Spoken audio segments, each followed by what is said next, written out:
Hey, everybody. Welcome back to Horns and Hooves podcasts. We have a couple special guests here today. We haven't been on for a while. We took a little bit of a break, but we're back to recording and we're starting it off with awesome topic. We are here with special guests today. We have Carol and Becky. Carol is the owner of Willoughby. Becky is also with W2 Auctions.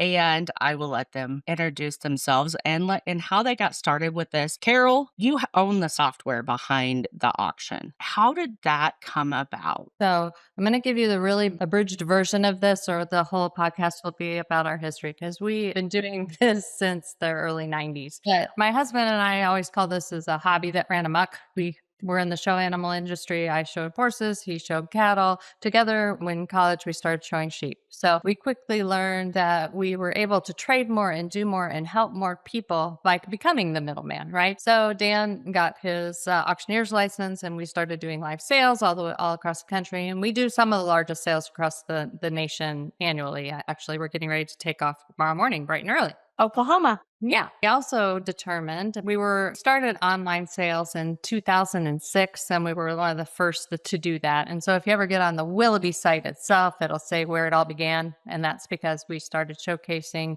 had to do a lot of talk about, hey, we're the eBay of the show animals. And everybody all excited and jazzed up, right? But one of the things we quickly learned was what we liked about software and what we didn't like about software that we were renting. We've always been very entrepreneurial. So out of that, we established W2 Auction Solutions and created our own software. We have utilized that in all realms of the livestock industry, whether that be cattle, sheep, hogs, mini cattle, llamas, rabbit. If you race it and you show it, we can probably sell it. So that's the case of that. We also, through W2 Auction Solutions, others utilize our software. So you can participate with us by being a part of the Willoughby sales family, or you can participate with us by becoming a client of W2 Auction Solutions. And sometimes that means we actually are leasing our software to competitors. So that is a win-win for multiple reasons. One reason is obviously financial. But the other reason, it gets people very comfortable with the platform that they are using. So if you log on with one of our competitors, but you already know what to do, you're already comfortable. And that makes you comfortable to be able to participate across the board with anybody who is using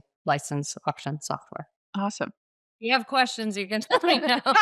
And that's where Becky comes in. So I reached out to Becky last year. It's been almost a year. Yeah, it has been.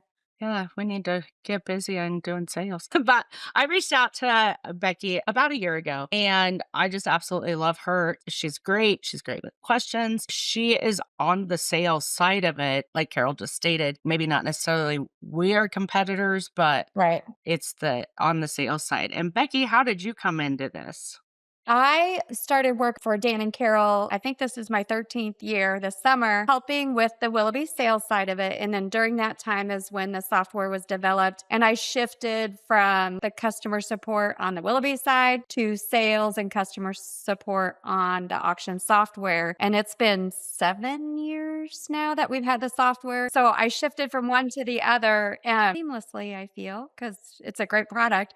So I help lease the software like to you guys and other farms and companies that use it. So I'm the main point of contact for all the software users. You're fantastic at it too, by the way. Yes, she is. And like for us, we know the reason why we want to use a platform like this. For us, we use the platform because it cuts a lot of the questions. In the midi crossbreed world, we could put what size the parents are. We can show the pictures of the parents. We can state if they're chondro or they're non-chondro and give a little bit of information and history on that animal. And it saves 100 phone calls or better of answering those questions. Right. Yeah. All the information's there. And since it's online, it literally is anyone can bid on it, right? Yeah. It's all over, easy access, easy to get all the information right there in front of you. That's the great part about the software for sure. And I will, from a personal perspective, is backed by, once again, 30 years of experience. There isn't a question of our validity and what we do and how we operate. There isn't a question about, is this really a company or not? There's a lot of things that just appear. They come up on the horizon. And they're good ideas on the surface, but they haven't gone through all the background where they actually understand that there's law regarding auctions. So you need to be licensed and bonded. You need to be able to be fairly transparent about everything that you do. That part of it, I think, comes with working with a company who has longevity and experience. And then that also comes with having an individual who knows your software inside and out and can say, yeah, that's doable. We can do that for you. Or no, we're probably not for you. That's not what we can do. That's awesome. So, what do you guys believe is the value of having an online auction? Like you said, it just cuts out the tire kickers, if you will. I know, and I kind of go back to this. One of our first cattle people that started using it for themselves 4 years ago, almost 5 years ago, was because they were doing bid board. I'm not sure if you're familiar with that, where like somebody calls a bid and then somebody else will call and outbid them. It's all done by phone. And then you have to like circle back and recall these people and say, oh, this person bid this much until it's sold or until you say it's sold. So it would be like an hours or days process. So I think the frustration of having to do that tedious work set him to try it one time and has been on board for the last for almost 5 years. So I think that you hit the nail on the head when you like life just got a little bit easy. You put all the information online that describes the sire, the dam, all the information on there so people can see it up front. And then I think you're now reaching the people who are truly interested versus tire kickers that are just trying to get a deal maybe. Yep. But the value of that animal truly is. It just takes two people to want it to create an auction now. So I think that's kind of the part that I enjoy most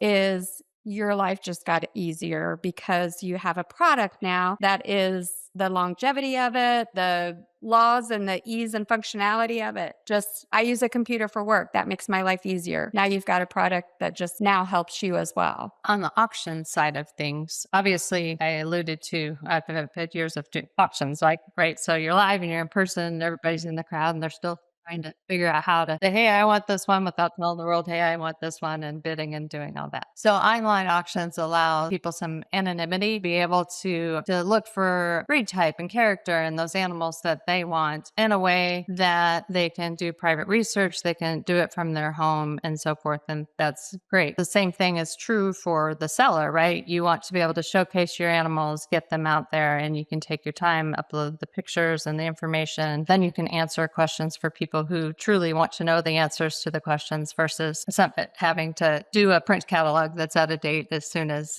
you print it, those kinds of things. We have done all kinds of online auctions in our time frame, and I know this is sometimes a question, so I'll bring that up. We started back in the day doing staggered ending, and so staggered ending is a type of auction where the first one starts off and it's bidding, and then it has to sell before you go to the second one, right? Or you can do it timed where the first three will do that and so forth, and the next three won't open up until later. The problem that we found over the years with livestock, especially with show animals, is I might be really interested in lot 7, but lot 1 is my second choice. So in a staggered ending situation, that doesn't allow me to wait to see if I can really get lot 7. I have to make on lot 1 right then. So that is where the birth of Racehorse-style came from. And Racehorse-style, we have found, has benefited everybody. It does what I just explained for the buyer. So I can bid on lot 7 until it's too high for me. And if lot 1 is not out of my wheelhouse by that point, I can go back up to lot 1, right? On the seller's side, it also allows other people to enter during the process and say, hey, wait, I didn't even notice that one before. So they're watching and they're learning as people are buying. And so that is why that has become so popular in this particular industry of livestock, are for those reasons. So It's a great way. So that was the auction question, right? Yeah. And how we do that. And then Becky was alluding to something we were just chatting about earlier, in that When people come to an auction, you're going to come to sell your animals and you have a set price in your head that you're willing to sell the animal for. You put all the research into them, the breeding, the money you may do depends on the industry, Could but be AI, Yep. and all of those kinds of things. So you know what your investment is, and it is perfectly right and legitimate and legal for you to place a price on what you would be willing to sell your personal property for, because that's what it is. It's your personal property that you're selling. You're just using an auction as a way to be able to sell, correct? On the flip side of it, what it does for a buyer is the same thing. It allows them to say, okay, I am willing to pay X amount of dollars. And they help, the two pieces together help to establish a fair market value. The example I gave earlier was you might say, I want 7,500. And then I may say, well, I'll give you 4,500. In an auction category, we're bidding that out and seeing how that might play out, right? In a personal category, we're just done talking at that point if Right. it doesn't happen. Auctions are a very good way to allow both sides of it to basically come at it from an equal playing field. Yeah. And I'll tell you what, we've been having a lot of questions as to, but people don't know who's bidding. Are they real bidders? Is it somebody else just bidding for themselves? We've been running into a lot of this in the Highland mini crossbreed world. And it raises a whole lot of conversation on Facebook, honestly. And we've been hearing a lot of scrutiny about that. But coming from a standpoint, for me last week, there was an auction that I was bidding on, a live auction online, and they kept saying my name. Well, my name kept, oh, if Lori's looking at this animal, maybe I should be looking at this animal, because they know who Lori is that's bidding on that animal. I mean, I would prefer sometimes my name not be said. Right. As I always liken it to, you bidding from home and just placing your bid quietly and doing that is not any different than somebody doing it in a crowd. Until it gets down to the end in a live situation, they're coming from all over and you can quietly do that, right? And you don't necessarily want to draw attention. And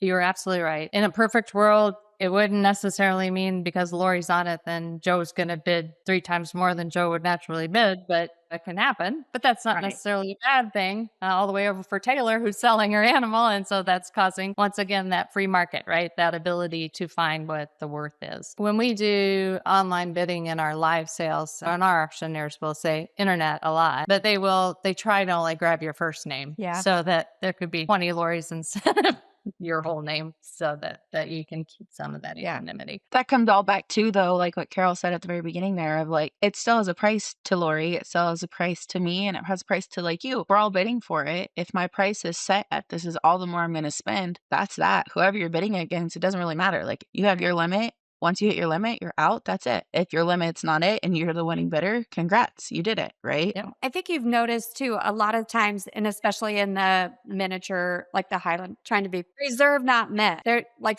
several of them, no matter even what platform it is, like I've seen several, like we'll put reserve not met. So you can put your reserve in on administrative side. The front side of bidder will see reserve not met. So they know that you have a reserve at that point.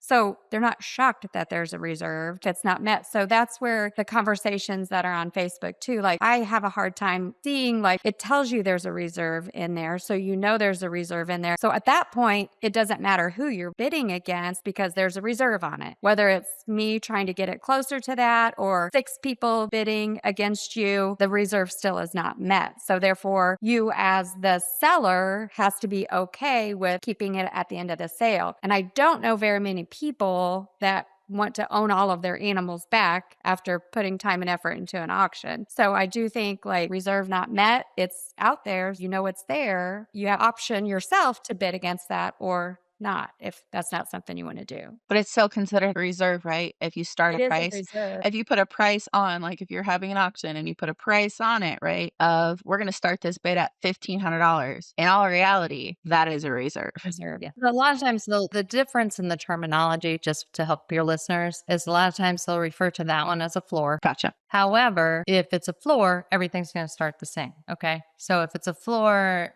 everything's at 1,000. If there's a floor set for the auction, doesn't matter who's in the auction, if it's all yours or if it's a multi-consignment sale, those will have that floor. If you look on an auction and one is 1,000, one is 500, so forth, that would be more in terms of what a reserve is, because you're saying no matter what, I'm not taking less than 1,000 or I'm not taking less than 1,500. All these other people are starting at 500. And that means there's opportunity that they might go ahead and sell theirs for 600. You know what I mean? Because that's a different price level. I want Carol to talk a little bit about like why an auction? Why would you not just start? Because I've heard this a lot too. Like, why would you not start the animal at your reserve instead of like a little bit less and then the auction side of it? So why would you do auction versus just buy now?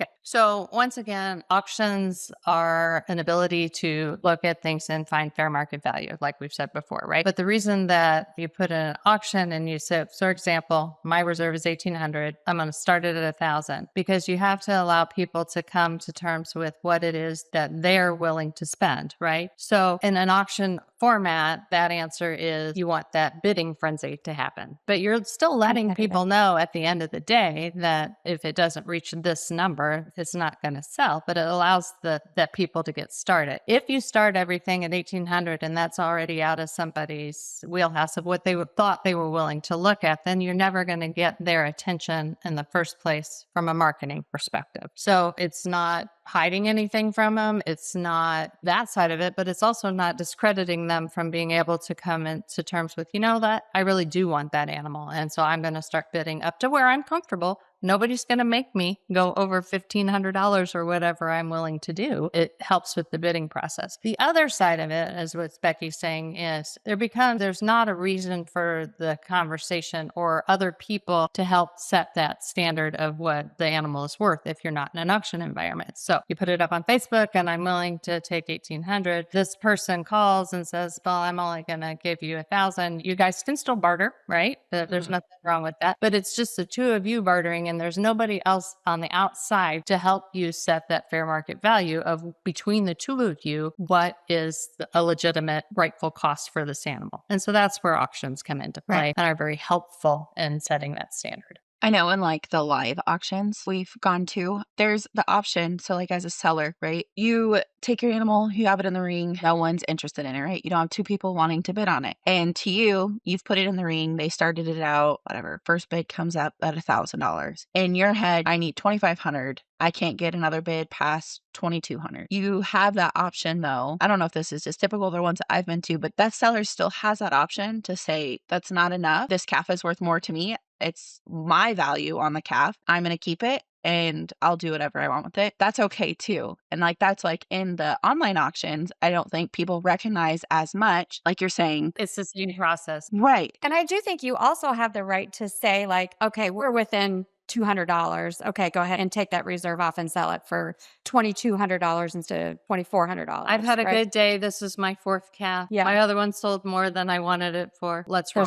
Yeah. At the end of the day, I think for consumers on both sides of it, it's good to be educated. As a breeder, I have all these investments. It is my perfect right to have this amount of money that I am expecting now, whether it brings that, because the other thing is live auction, Taylor, where I thought you were going is, they'll pass through. Well, that's kind of a similar thing when you're looking at a reserve online. When the reserve isn't met, it's a pass through. It just didn't meet that. So it's the same concept. Right. So this misconception that is kind of going through the mini world of there's stuff behind the scenes or it's not really a fair auction. It all boils down to like, first of all, these auctions are in all animals, right? It's not even that. My husband's on these auctions all the time buying farm equipment and God knows what else he can find on these auctions. I swear he's always having to go somewhere, but like it's all the same thing. And for someone or people to have this conception that, oh, well, they got those prices because they faked it, or that's a lot of that misconception, which is really frustrating because it's all across the board. They're all the same kind of style of auctions. And if anyone's losing in the end, it's the seller if they get stuck with it, right? Yes. So it's not like there's a whole bunch of bull behind it. It's you either going to get stuck with it or that person reaches their limit and they win the calf. And they're happy. Right. So for people to put that misconception out there is just frustrating. I do think it is a learning curve too. It's pretty new in that livestock world just over the last 3 or 4 years. It's training them on the process. Even the racehorse-style, I get a lot of questions about that. And like, I thought it ended at 8. Well, then you have to educate them on the racehorse-style and they're all on the same time. Or if one gets a bit, and for like Carol said, like maybe lot 1 is my first choice or lot 7's my first choice. And I get out of my budget, I have something to fall back on. So that's just as good for me as a bidder as it is for you as a seller. Like that Right. leaves that opportunity. And maybe it's close genetics. So you're still winning. You just don't get your favorite color or whatever. That, and also I have caught racehorse bidding so many times, like forgetting about the auction, like planned on looking, but got busy. I don't know, cows got out and I come back in and I'm like, oh, I wonder if it's still going. And I catch it on the racehorse It's bidding. still there for you. Which is so awesome. I love that style. Do I get annoyed after a while? Yeah. I'm the one that has the bid and I want it. So come on. Just always remember in our personal company, you're never out there on your own. We always have somebody watching just to make sure everything's going well. Right. And so Exactly. last night, one of my key customers, I got done at 12:35 a.m. You know what I mean? So Oh, wow. excited for them, but boy, do you want to go, Jack. Uh-huh. Yeah, I totally get it. But when you're the one that has the bid, you're like, oh, Is this ever going to end? Yeah. I It's such a agree. benefit. It's such a benefit compared to like in-person auction, right? Because that first one goes through and you're like, oh, that one is back there. I'm going to spend my money. And then if that one goes over your budget, then you're like, I'm screwed. The next 3 already sold. Like I'm out. So that racehorse at the end is awesome. Well, I like it too. And if we've had customers leave to try something different as far as like the staggered endings and things like that are now back, I mean, you realize like there's a benefit to it for everybody, not just the seller. So I think that plays a huge part in what makes it a great platform and how you can sell and everybody is good. Great. I definitely agree. What else have we not covered? One thing I want to cover too is why Lori or Taylor's identity is not a little bit, it is hidden on our software. Like when there's bidding going on W2 Auction Solutions, it's a timestamp. So you can see how much somebody bid at what time. Like it's a whole, if there's 30 bids on there, you can see the whole log Bid of history. bid. Yeah. But there's not an identifier to who that is. So I'm going to have Carol talk about that too. Again, there's a reason for it. And I'm going to let her explain why we opt not to show the identity or an indicator of who is bidding, you're bidding against. And it's back to that anonymity, right? In this world, this is an online service and we want to protect you as much as we want to protect you as a buyer, as much as we want to protect our sellers, right? And as Taylor alluded to, and she actually answered this question well earlier, is that when someone sees someone else bidding, they may bid for the right reasons, that that's the animal they want and they're excited and they're happy about that. They may bid for other reasons, not so good for anybody in the industry. They're just trying to drive it up or driving you off or trying to do this for the not so right reasons, correct? So it allows everybody to have their right to share what they were able to purchase and market it and move forward with it at their time after the close of business. Because at the end of that, even sometimes people aren't ready to announce, hey, I bought the champion bull and because I'm waiting to do a bunch of marketing, then I'm going to put this big broadcast out and I want to be able to make this happen and make this work for my company, right? So those are the key reasons why. No, I think that nails it. Like a lot of times when there's especially a bigger investment like that, I don't feel like needs to be public how much I spent on an animal until I'm ready to share that on my own. It doesn't mean I'm being sneaky. It doesn't mean I'm trying to hide anything. It just means like I get to be able to decide when I want to share this great thing that I just did. And like Carol said, if it's a bull, maybe I want to do a big marketing plan on selling genetics and all the things that will help everybody. So I think that wanting to know who's I'm bidding against, I don't think that that's an important feature. You bidding is you wanting that animal, not who you're bidding against or if somebody else is trying to drive you up. I think It's all the way back to you know what you want to spend. yeah. Yep. Yep, So- it does. I think sometimes with social media and Facebook, and when people get all wrapped up, they forget about taking 2 deep breaths and stepping back and saying, do I really need to know that? Why do I really Why? need to Yeah. know that? And what benefit does that truly have to me. And if people will just take a couple steps back in this new world order that we live in and remember that the bottom line is I'm doing what's best for me and my family and my livestock and my farm and so forth, it really doesn't, none of that other part really matters. They would all be better off. I know even this last year on the National Western Highland auction, there was people saying they didn't have an idea who bought their animal. They didn't know. We'll be able to figure it out if they register that animal. But otherwise, the company said they legally cannot give that information out To the seller? To the seller. Could be a state by state thing and so forth. So for in our instance, for example, sale that we just had a couple weeks ago in Indianapolis, over 1,000 animals sold. Yeah. When the settlement comes, and this would be the case if you ever did an online sale too, but when the settlement comes, it does tell you who purchased and so forth. Now,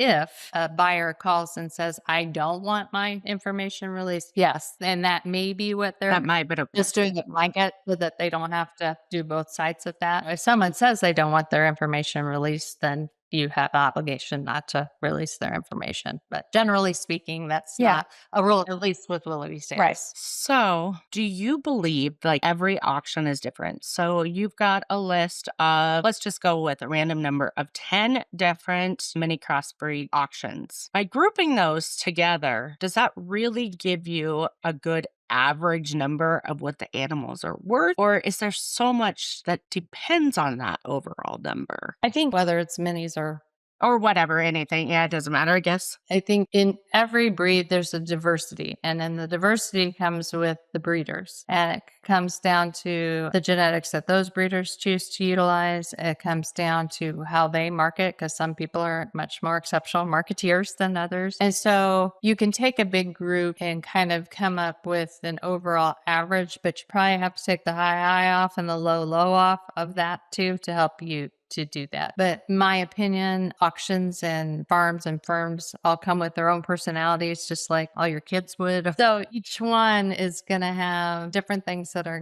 going to help. But on the flip side of that, that's kind of where some of what we do comes into play, because it doesn't matter for us if you are a smaller firm or if you are a big, very well-established firm. We're going to give you the same amount of care and attention. You call and ask questions about what we believe would be the best order. We'll tell you that. If you would say, what are my pictures like? And you're super proud of them and we think they're awful. We will try to figure out an nice way to tell you that. I appreciate that, honestly. That's kind of where the diversity in auctions come from. And I do think from my perspective, and that's one of the things that does set our personal organization apart from others, is that we want you all to be successful. Yes. We don't just go after the ones we already see as successful. We want everybody to be successful, because how does everybody win? Everybody does better if everybody's successful, right? So Exactly.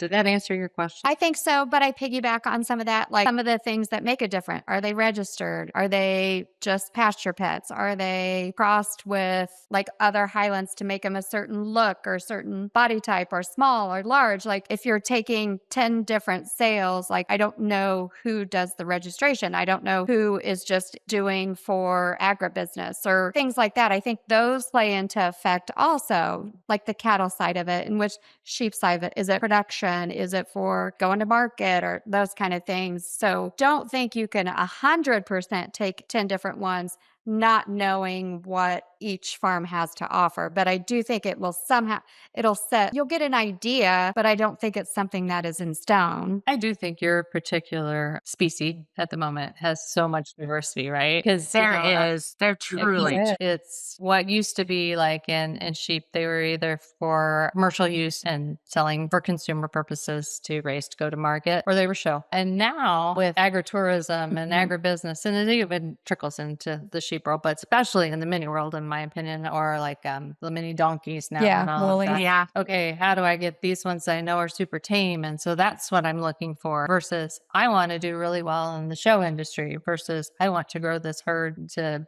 be known as the kingpin of the mini world. Whatever it is, it's just very, very diverse right now. Yes. And that's where I think it's harder to set like a value, or I think it's hard to compare in those situations just because it is so diverse. I mean, you get an idea. But then it all comes back to what the value is for the person For the who is raising them. Correct. So I'll be perfectly honest, actually going to giving Pandarosa a shout out. Their sales are huge. Web Cattle, another one. Their sales can be absolutely huge. That's my goals. That's where I want to be. But you can't, because we're not quite where they're at right now. I feel like we can't really average our numbers into their numbers, if that makes sense. And that's just, I mean, that's being honest. that's in any of the markets, though, to be honest, Lori. And that's back to what I say about we love our big breeders. They're awesome, but we love our small breeders just as much because there's a place for everybody. Yeah. Becky's great with we love her. She's been so awesome and so helpful, and She I can't has. say enough good about her because All right, she'll thank you. she'll answer Job security. if she's available. She answers. If not, and it doesn't matter. It can be random. We've had some random conversations. We have. And I think the most, because I think that right now, social media can just be a killer and people don't understand the full. They're seeing a one-sided conversation and all the negative. They're not seeing, because they don't know how it truly done, how it works. They're not seeing the other part of it. And I wanted to group this all together. People could really hear and know what these auctions and what they can do for them. I mean, everyone could jump on and do these auctions. It's actually way easier than what I ever thought. Becky makes it super easy. Thank you. I do think that's where some of it comes into play. And you gave a shout out to Pandarosa and Webb. And even you guys had your first great sale. It was awesome. Like, what all of you put into making that happen. All the pre-gaming, you planned your breeding, you planned your marketing. Those are things that don't happen overnight. So someone coming in wanting to sell one bull calf or heifer calf that has never done that before and doesn't have the marketing behind it and things like that, it's going to be a little bit tougher. And that's where we come into play, where we can help you market, help you do those things. But yeah, like those farms, that's what they do. They market and they have their breeding planned out years in advance and add to that to make maybe something I don't have now, I'm going to have it in 2 years because I'm pre-planning, those kind of things. That's a big deal. And that's They've been doing it for a long It's time. a lot of work because I've been doing it for 4 years. It's been, well, we both have been doing it for that. It is a lot of making a few mistakes here and there and realizing, I mean, we've got into, and this is a whole nother world, into the embryos. So that, just the time and money on that, on our calves now, makes a difference. That's where some of these questions come, because the general population, right? Your POV, they have no clue of all that investment. And so they just know that their daughter has saved $1,200 and they want a cow.